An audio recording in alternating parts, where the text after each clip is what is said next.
So how are things done in academia and in commercial world?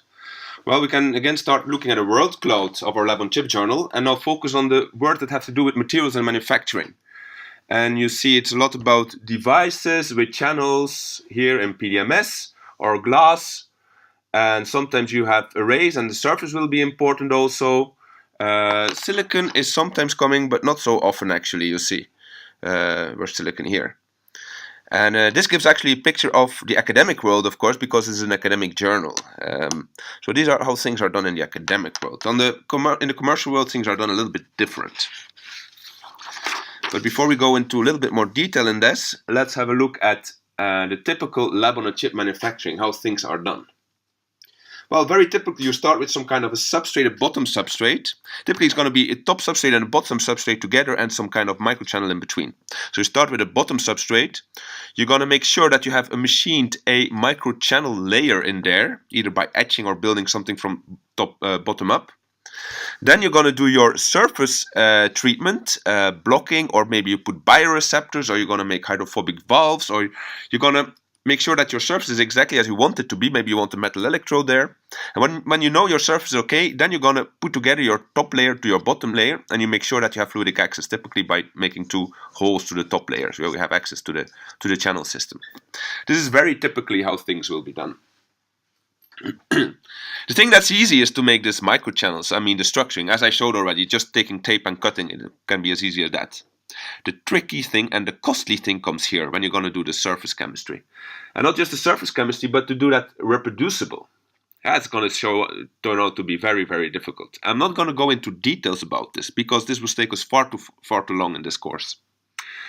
Another thing that is tricky, and that is the bonding, is to put these two layers together. So you have seen bonding in the manufacturing lecture where you do silicon fusion bonding at 1200 degrees Celsius or anodic bonding at 400 degrees Celsius. Well, if you're going to put a protein bioreceptor here, this thing is going to survive up to 45 degrees Celsius, maybe 50, but above that is going to denature. So any of the bonding schemes you've seen so far are not going to work in a microfluidic world. And that's going to be the tricky thing, how to bond to a top layer to bottom layer and preserve all your surface chemistry that you've done here. So that's going to be the really tricky thing, how to find methods to combine this. But as I said, I'm not going to go in detail in that because it's going to bring us too far away from what I want to show you here. Instead, I'm going to show you some of the typical ways of doing the microstructuring and the approach that people use to make systems like that.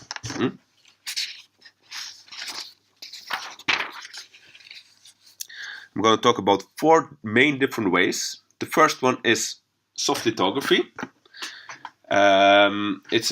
There's more methods, but these are the most commonly used. And soft lithography, for example, in Pdms, is probably the most used in the academic community. Pdms stands for polydimethylsiloxane.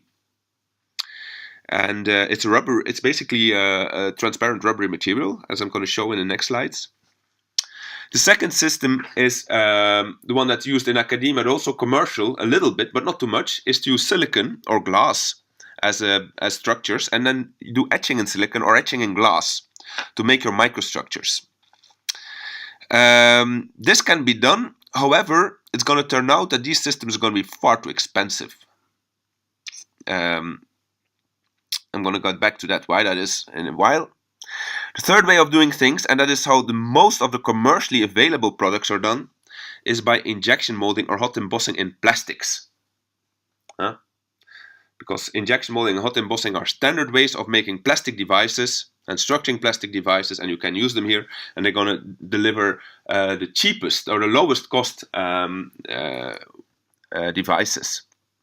And the fourth way that I'm just going to mention is a novel method that we are busy developing in my lab, and that's called the ostomer method. And that ostomer is a novel polymer that we developed, which is the first material that's specifically developed for lab on a chip. I'm going to very shortly talk about it as well.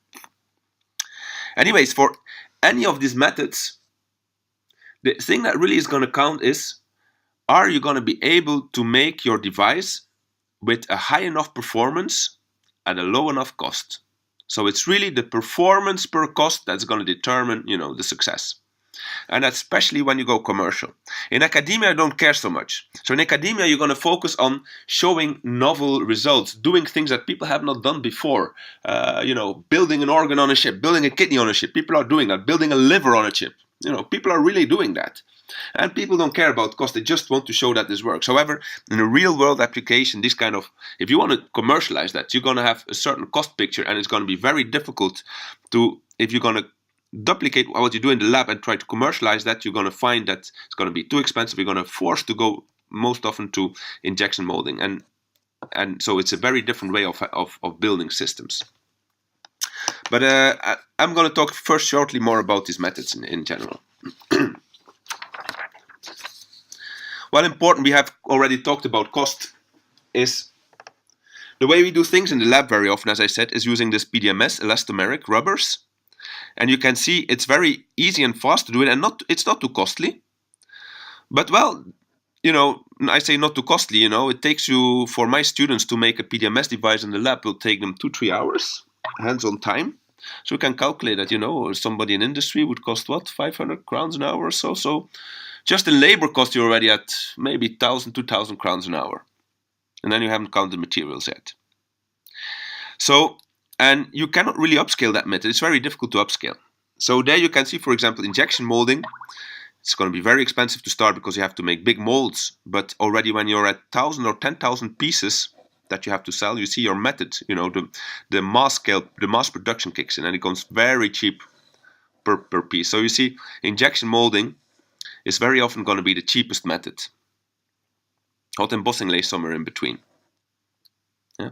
Silicon manufacturing is not on here, but I'd say it's very expensive here and it doesn't go down, so it's somewhere up here everywhere. It doesn't really help you so much but you can do nice stuff in silicon also. Well, anyways, let's start and have a look at at silicon and silicon-based process.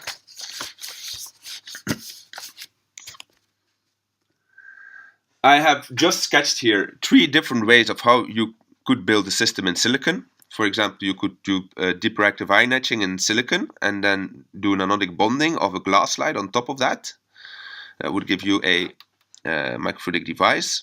Again, you can't do that if you have a biofunctionalized layer here, because that would be killed by the temperature. So probably you're going to have to use some adhesive bonding to get this thing closed, or maybe some tape to close it off. That's also often used. Another way is to, and here you see, for example, an example of such a silicon-based. I think actually this is silicon with SU8 and glass on top. And SU8 here, this is the second way of doing things in silicon, is just to start with a bare silicon device. Maybe you build some sensors or some structures on your silicon. And then you put a thick resist, SU8. SU8 is a photoresist. So it's a thick plastic polymer layer, typically 100 micrometer thick. And it's a photoresist, so you can photo pattern it. And the thing is quite sticky. It's an epoxy. So after you photo pattern it, you can put another layer on top. And if you play well with your process, you actually can glue the thing. The SU8 works as a glue between the top and the bottom layer.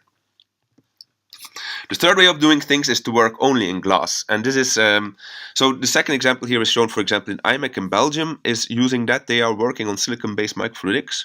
They are not commercially successful with that. They think they have a scheme that they can make commercially successful, but it's to be proven if they really can do that. So for IMEC is the biggest microelectronics developing institute in Europe. But they also move towards microfluidics now. And then you have people working in glass microfluidics, and there's a company in Holland, in the Netherlands, called Micronit that works a lot with that. And there they use HF etching, so hydrofluidic isotopic etching of glass, and then they do glass-glass bonding for closing their structures. And if they want deeper structure or through holes, they will use powder blasting, so they typically sand blasting. You put a mechanical mask and you just shoot sand at very high velocity against the glass until you abrase it out. And then you clean your structures and then you bond them. And of course, glass microfluidic structures are interesting because chemistry is originally done typically in glass beakers. So you can take your known chemistry from the glass beakers and move it directly into a glass environment on the microscale, without having to think that your surface will be different. So you see, these methods, they will typically be far too expensive for large-scale manufacturing, for products that need to be sold in large quantity and at a reduced price, such as diagnostics. Diagnostics will often be too expensive. This will be too expensive for diagnostics very often. A preferred method in academia is to use Pdms. And Pdms, you can see this top layer here is Pdms. It's a silicone rubber. And this is a polymer, a rubber polymer that is liquid when you buy. So you buy it in a bottle. And then you have a pattern mold structure. So you first make your pattern structure. And here I see this is a SU8 layer on top of a glass. Could also be an etched silicon layer, for example. Anyway, this is your master mold. Then you pour your liquid pre-polymer over here. You let it sit, you let it cure for about an hour. And then this liquid becomes hard, forms the kind of a rubbery layer. And then you can peel it off, as you can see. You can peel it off the mold and you will have replicated your master. And then this, you can use that as the bottom substrate here, or as a top substrate, and then glue it to a bottom layer. And then you can reuse the mold many times. So with one mold, you can make many, many replicas. It's an easy way of working and rather fast. I mean, it takes about half a day to make a structure like that for people in my lab. The problem with Pdms is that the surface is notoriously, the surface chemistry is notoriously bad. For a start, this material will suck up all molecules it sees. It works as a sponge for molecules. So if I add my clinical sample, for example, most of my molecules will be sucked up in the material before they even reach a sensor site. The material is hydrophobic naturally, so you can make it hydrophilic, but you can't do it permanently, so that's already a problem. So you have to use it within a certain amount of time. It is rubbery though, so we'll see examples where you use that for pumping and valving, and so there are people actually using that for commercial purposes also, but not too many. All right, so this is Pdms.